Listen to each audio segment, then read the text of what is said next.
ॐ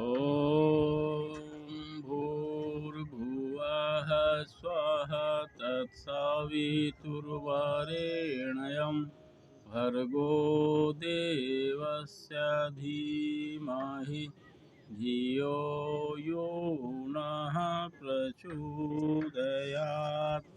जन्मादस्य यतोऽन्वयादितरतश्चार्थेष्वभिज्ञस्वराट् तेने ब्रह्महृदाययादिकवये मुह्यन्ति यत् सूरयः तेजो वारिमृदां यथा विनिमयो यत्र त्रिसर्गो मृषा धाम्ना स्वेन सदा निरस्तकुहकं सत्यं परं धीमहि।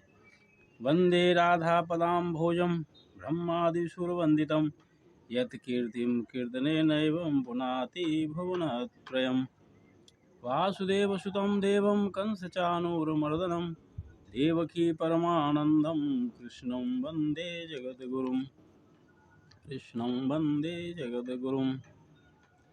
सभी भागवत प्रेमियों को राधे राधे। आइए आज पुनः प्रकृति की गोद में बैठकर सूत सौनकादिक संवाद का आनंद लें। भगवान की कथा आगे बढ़ रही है। भागवत महापुराण की परीक्षित जी महाराज की उत्सुकता बढ़ती जा रही है।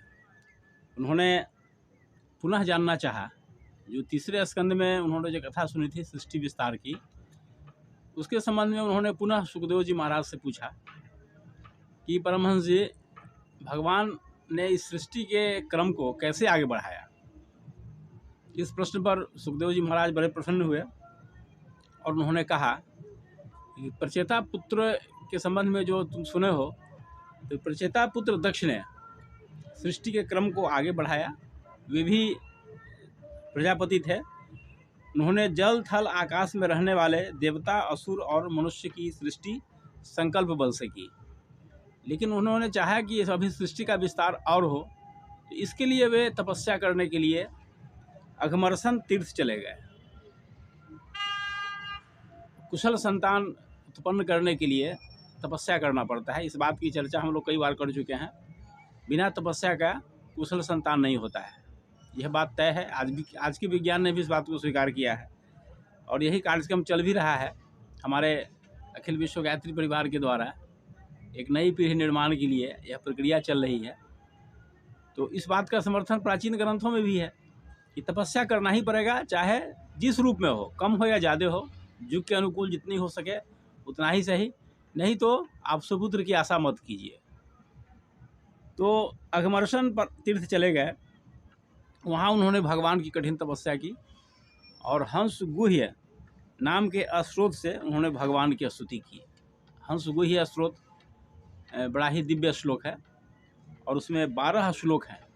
12 श्लोकों के माध्यम से उन्होंने भगवान की तपस्या की। भगवान इसी स्रोत से भगवान की उन्होंने स्तुति की। तो भगवान प्रकट हुए और उन्होंने वरदान में दिया। ये तो मन की बात जान ही रहे थे। तो उन्होंने वरदान में दिया कि तुम पंचजन प्रजापति की कन्या अस्किनी से विवाह कर लो और सुसंतति की प्राप्ति करो। भगवान की सृष्टि को के क्रम को आगे बढ़ाओ। उसके बाद भगवान अंतर्ध्यान हो गए और इन्होंने दक्ष प्रजापति जी ने ऐसा ही किया। ये स्वयं प्रचेता के पुत्र थे। तो दक्ष प्रजापति भगवान से आशीर्वाद लेकर के आए और उन्होंने ऐसा ही किया। उन्होंने पंचजन प्रजापति की कन्या अस्किनी से विवाह किया और उन्होंने 10,000 पुत्र उत्पन्न किए। भगवान ने उनको आशीर्वाद दिया था कि अब से आगे जो सृष्टि तुम करोगे वह स्त्री पुरुष के संयोग से होगा और सभी आगे जो मनुष्य होंगे वे सब मेरी सेवा में तत्पर रहेंगे। भगवान ने उन्हें आशीर्वाद दिया था कि सब मेरी सेवा करेंगे। अब ये बात बड़े गौर करने का विषय है कि भगवान भी आशा करते हैं कि मनुष्य हमारी सेवा करेगा। संतों ने ऐसा कहा है कि मनुष्य का जो स्वरूप है वो भगवान का नित्य दास के रूप में है, लेकिन हम अपने इस स्वरूप को भूल गए हैं और हम भगवान पर ही हावी होना चाह रहे हैं। यहीं पर भूल है।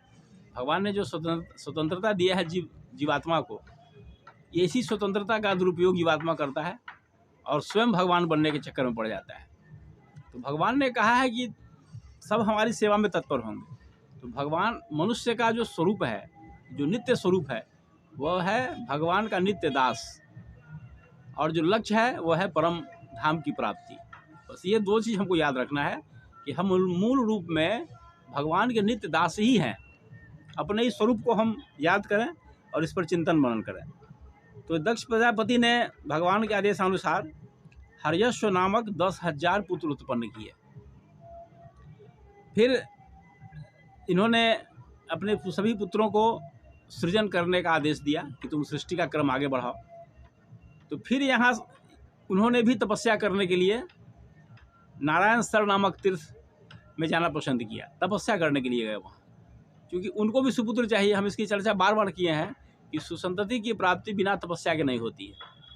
तो जैसे दक्ष प्रजापति ने किया वैसा ही उनके 10,000 पुत्र जो हर्यश्व थे वो नारायण सर नामक तीर्थ चले गए तपस्या करने के लिए, ताकि वे सुसंतति उत्पन्न करके सृष्टि के क्रम को आगे बढ़ावे। अब नारायण सर नामक तीर्थ में भगवान नारद आए और उन हर्यश्व जो 10,000 थे पुत्र, उन सबको उन्होंने अपने प्रवचन से प्रभावित किया, उन्हें गूढ़ ज्ञान दिया। अब वो संसार बसाने की अपेक्षा वो मोक्ष मार्ग के पथिक बन गए। भगवान नारद के उपदेश से वे मोक्ष मार्ग के पथिक बन गए, और जिस काम के लिए गए थे, जो लक्ष्य था सृजन करने का, उस बात को छोड़ दिए और मोक्ष मार्ग पर अग्रसर हो गए। जब दक्ष प्रजापति ने ऐसा सुना तो बड़े दुखी हुए। उन्हें बहुत दुख हुआ कि हमने अपने पुत्रों को आदेश दिया था कि तुम सृजन काम करो, इसके लिए तपस्या करो। अब नारद जी ने उनको गुमराह कर दिया और वे मोक्ष मार्ग के पथिक बन गए। तो ब्रह्मा जी के पास गए। ब्रह्मा जी ने उन्हें समझाया कि कोई बात नहीं है, तुम पुनः प्रयास करो। तो उन्होंने 1,000 पुत्र फिर उत्पन्न किए। ये शबलाश्व, इन्हें शबलाश्व कहा जाता है। इन्हें भी कहा गया कि तुम सृजन कार्य को आगे बढ़ाओ। ये भी तपस्या करने के लिए उसी स्थान पर गए।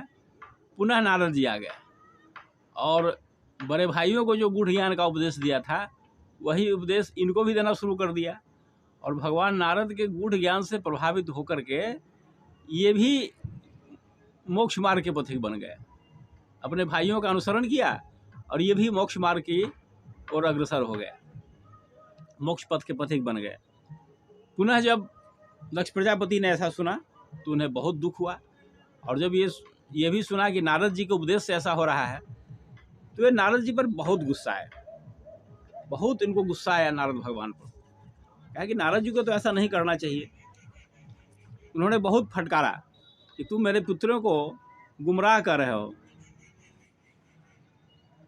तुमने उसको भटकाया है, और हर मनुष्य के ऊपर जो 3 ऋण होते हैं वह भी पूरा करने का तुमने मौका नहीं दिया।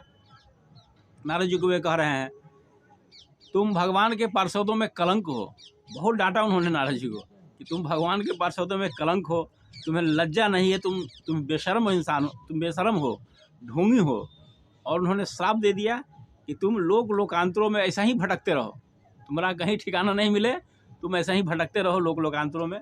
नारद जी ने इस श्राप को स्वीकार कर लिया। पुनः आगे क्या हुआ हम अगले एपिसोड में इसकी चर्चा करते हैं। और आज इतना ही। ओम शांति शांति शांति, सर्वारिष्ट सुशांतिर्भवतु।